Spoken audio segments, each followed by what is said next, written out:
पाप और पुण्य। गांव के बीच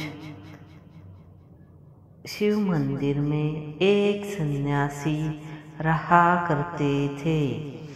मंदिर के ठीक सामने ही एक वेश्या का मकान था। वेश्या के यहाँ रात दिन लोग आते जाते रहते थे।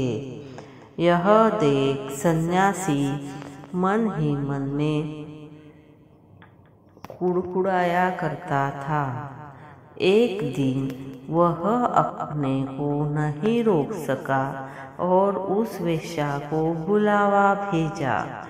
उसके आते ही फटकारते हुए कहा, तुझे लाज नाही आती पापिन, दिन रात पाप करती रहती है, मरने पर तेरी क्या गति होगी। सन्यासी की बात सुनकर वेश्या को बड़ा दुख हुआ। वह मन ही मन में पश्चाताप करती भगवान शिव से प्रार्थना करती, अपने पाप कर्मों के लिए क्षमा याचना करती। बेचारी कुछ नहीं जानती थी। बेबस उसे पेट के लिए वेश्यावृत्ति करनी पड़ती, किंतु दिन रात पश्चाताप और ईश्वर से क्षमा याचना करती रहती। उस सन्यासी ने यह हिसाब लगाने के लिए उसके यहाँ कितने लोग आते हैं, एक एक पत्थर गिनकर रखने शुरू कर दिए। जब कोई आता एक पत्थर उठाकर रख देता। इस प्रकार पत्थरों का बड़ा भारी ढेर लग गया।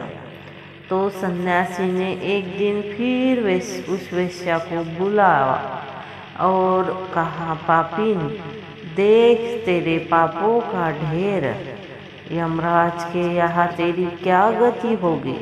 अब तो पाप छोड़। पत्थरों का ढेर देखकर अब तो वेश्या कांप गई और भगवान शिव से क्षमा मांगते हुए रोने लगे। अपनी मुक्ति के लिए उसने वह पाप कर्म छोड़ दिया। कुछ जानती नहीं थी, न किसी तरह से कमा सकती थी। कुछ दिन में ही भूखी रहते हुए, कष्ट झेलते हुए वह मर गई। उधर वह सन्यासी भी उसी समय मरा। यमदूत उस सन्यासी को लेने आए और वेश्या को विष्णुदूत। तब सन्यासी ने बिगड़ कर कहा, तुम कैसे भूलते हो, जानते नहीं हो मुझे विष्णुदूत लेने आए हैं और इस पापिन को यमदूत। मैंने कितनी तपस्या की है, भजन किया है, जानते नहीं हो।